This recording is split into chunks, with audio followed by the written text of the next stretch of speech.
यहां आने का सिर्फ एक ही मकसद है, मुझे ये पता लगाना है कि प्रांजल की मौत का जिम्मेदार कौन है।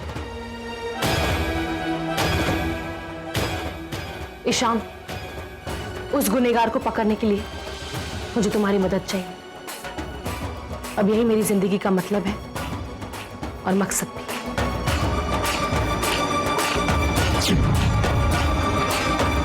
मां, आपकी भक्ति में बहुत शक्ति है। अगर मैंने आपकी भक्ति सच्चे मन से की है तो मुझे इतनी शक्ति देना कि मैं प्रांजल के खूनी का पता लगा सकूं। इस बार आपको अपने होने का प्रमाण देना ही होगा।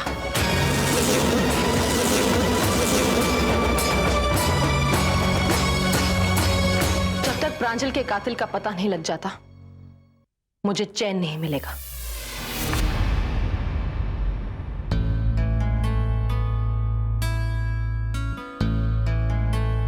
आप अपना ख्याल रखिएगा। सपनों का जहां छोटा सा आशियां।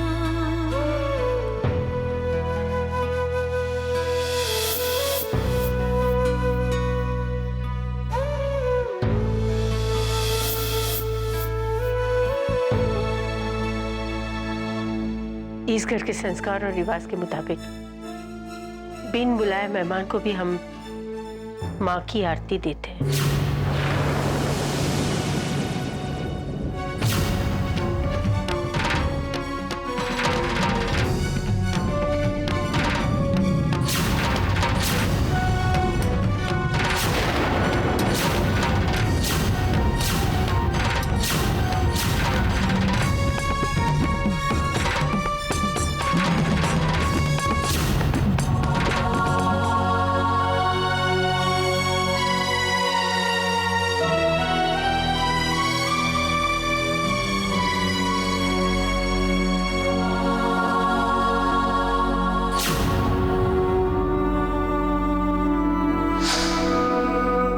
मैं जानती हूं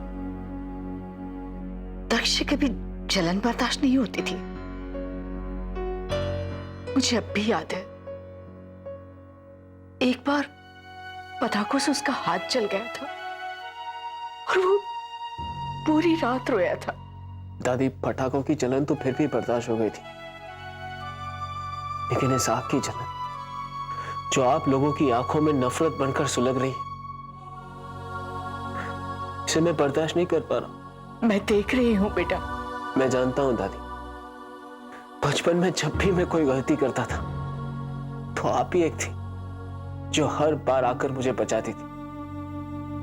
मैं कभी समझ नहीं पाया कि आप मुझसे कितना प्यार करती थी, लेकिन आज मैं समझा कि जब हम कोई चीज खोते हैं तभी उसकी कीमत का एहसास होता है।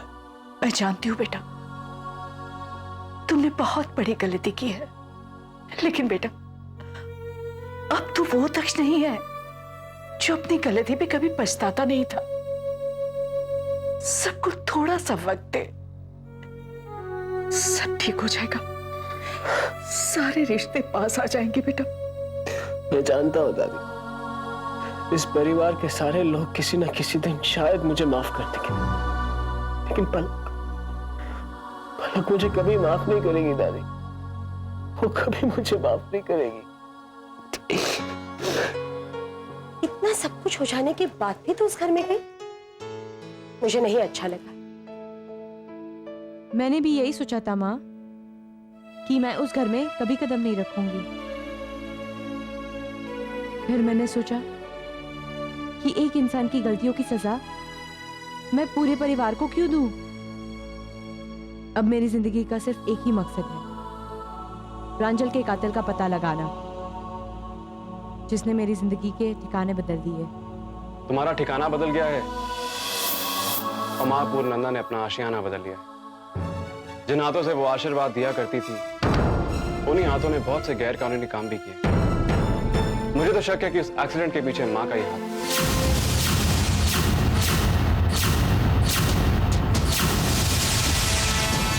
मुझे तो पहले से ही मां पर शक था, क्योंकि जब भी हमारे घर पे कोई भी हादसा होता था, उस हादसे की खबर हवैया में देती थी। पलक, मां को बेनकाब करने के लिए दक्ष हमारी मदद कर सकता है, क्योंकि वो माँ के बारे में काफी कुछ जानता है। जिस इंसान ने मेरी जिंदगी का सबसे बड़ा सहारा छीन लिया, मैं उस इंसान का सहारा कभी नहीं लूंगी। मैं जो भी करूंगी उसके बिना करूंगी। लेकिन ईशान, हमें माँ के बारे में इंफॉर्मेशन कैसे मिलेगी? मैंने अपने कुछ आदमी वहां छोड़ दिए हैं पलक, जो कंटिन्यूअसली मुझे इंफॉर्मेशन देते रहे। लेकिन माँ ने ऐसा क्यों किया? जरूर इसके पीछे कोई मतलब, कोई मकसद जरूर है। हमें पता लगाना होगा। माँ के गुजरे हुए कल के बारे में हमें कौन बता सकता है? सुषमा, गुजरा हुआ कल गुजर गया। अब तुमने दक्ष के बारे में क्या सोचा है? देखो, उसका अतीत कड़वा है, लेकिन पराया नहीं। क्या करने वाली हो तुम उसका? मैं कर भी क्या सकती हूँ माँ? और वैसे भी ईशान दक्ष को घर ले आया, मैं उसे रोक भी नहीं पाई, क्योंकि दक्ष बुखार में तड़प रहा है। पर हाँ माँ, एक बात की खुशी है, आज नवरात्रि के दिन पलक खुद घर पर आई। सब ठीक हो जाता है तो सबके लिए अच्छा ही है। माँ, पलक ने फैसला किया है कि वो प्रांजल के कातिल को ढूंढ कर रहेगी।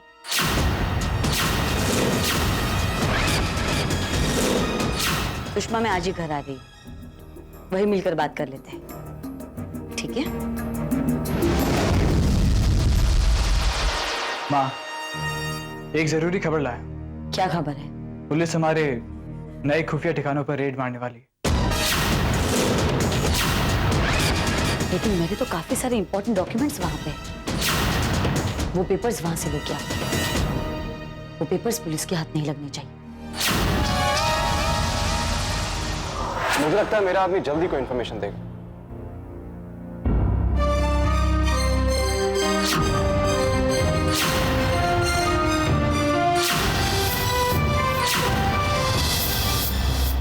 ईशान, कोई सबूत, कोई सुराग, कुछ मिला? ईशान, तुमने इसे यहाँ क्यों बुलाया है? पलक, तुम्हारी तरह मैं भी जानना चाहता हूँ कि हमें कौन मारना चाहता। तुम्हें अच्छी तरह से याद होगा ना कि वो एक्सीडेंट कितना खतरनाक था। हम तीनों की मौत हो सकती थी उसमें। अच्छा होता कि प्रांजल के साथ मैं भी मर जाती। अच्छा तो ये होता कि उस एक्सीडेंट में मैं। एक्टिंग करना बंद करो। मैं जानती हूँ तुमने वो एक्सीडेंट इस तरह से प्लान किया होगा कि उसमें प्रांजल की डेथ हो जाए और हम दोनों बच जाए। पलक, तुम दोनों प्लीज झगड़ना बंद करो। ये वक्त झगड़ने का नहीं है एक्चुअली। हेलो, हाँ बोलो। मुझे माँ के नए ठिकाने का पता चल गया है, जहां वो इस वक्त छुपी हुई है। उनके सीक्रेट ठिकाने पर कुछ पर्सनल और इंपॉर्टेंट पेपर रखे हुए हैं। आप जल्दी वहां पहुंचिए, क्योंकि शुभचिंतक वहां पहुंचने वाला ही होगा। ओके गुड, मुझे एड्रेस बताओ।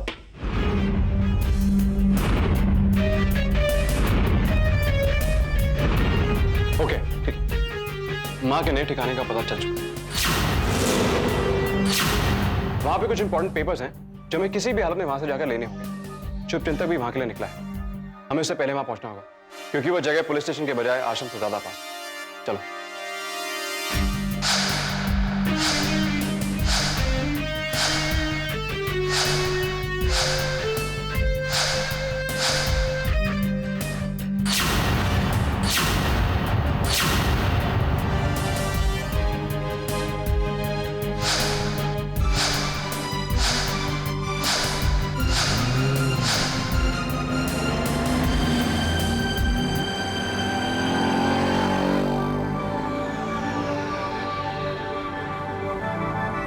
अब मैं आंखें खोलूं? खोलो। ओह माय गॉड, ये सब क्या है?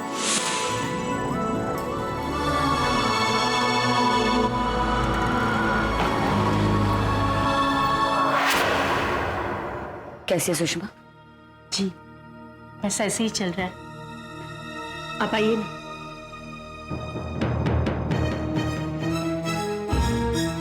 क्या मुझे माँ को सब कुछ बताकर दक्ष को अपनाने के लिए मदद लेनी चाहिए?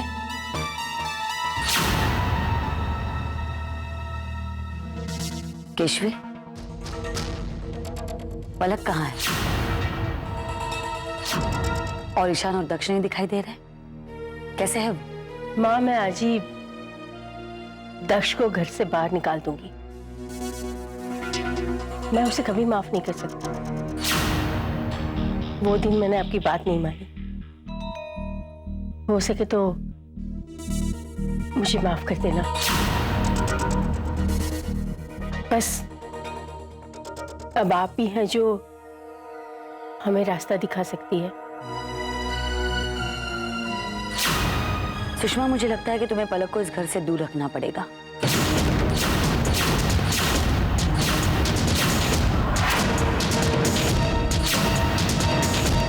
वो अपने आप से ज्यादा इस घर के बारे में सोचती है।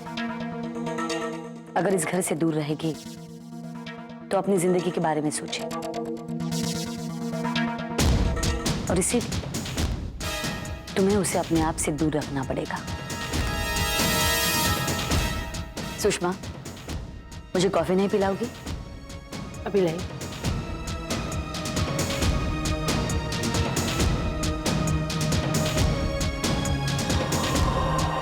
तुम्हें वो फूल कैसे लगे थे केशवी?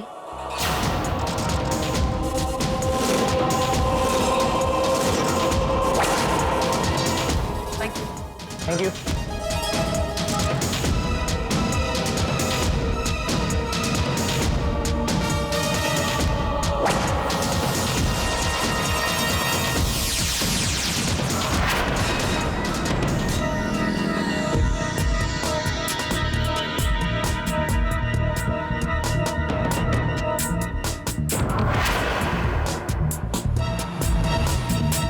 क्या हुआ? लगता है गाड़ी नहीं चल रही। तुम लोग यहीं वेट करो, मैं टैक्सी लेकर आता हूँ।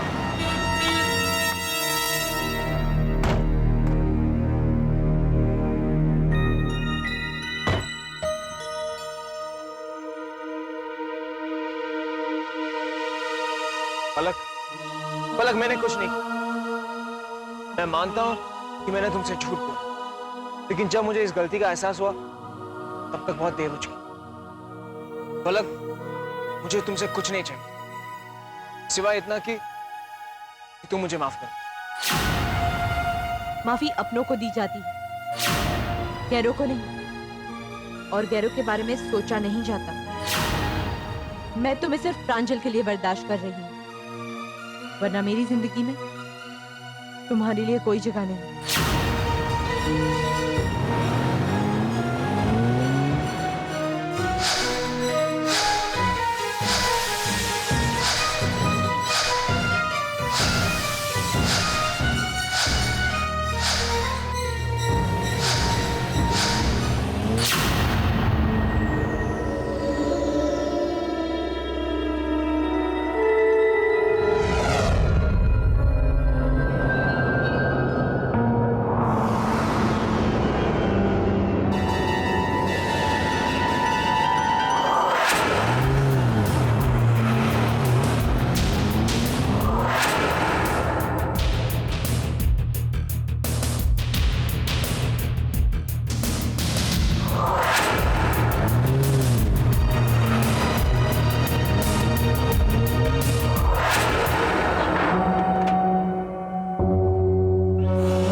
पता नहीं शुभचिंतक ने अब तक वो पेपर्स वहां से हटाए होंगे या नहीं,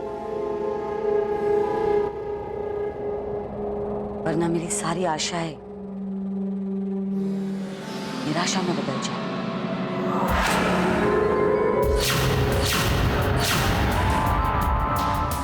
ईशान! ईशान जल्दी आओ! हाँ पलक। ये देखो। चाचू, ये लड़की कौन है चाचू के साथ? पता नहीं, मैंने इस लड़की को पहले कभी नहीं देखा। और ये लेटर्स कैसे हैं? कोई आशा नाम की लड़की है जिसने पापा को लेटर्स लिखे हैं और पापा ने भी उसे लेटर्स लिखे हैं। Now I got it. लेकिन ये लड़की आशा और माँ के बीच में रिश्ता क्या है? मुझे लगता है कि यही रिश्ता हमारे घर पर कर्ज बनकर चढ़ा है। आशा ने पापा को धमकी दी थी कि अगर पापा ने उसके साथ शादी नहीं की तो वो खुदकुशी कर लेगी। बाकी बातें तो बिल्कुल समझ में आ गई, लेकिन आशा और माँ का रिश्ता समझ में नहीं। आशा के आंसुओं का हिसाब माँ क्यों ले रही है? आखिर क्या रिश्ता है उन दोनों के बीच?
ऐसी गलती मत करना। अपनी जान फेंको वरना तुम्हारी पलक की जान जाएगी। छोड़ उसे, फेंको, छोड़।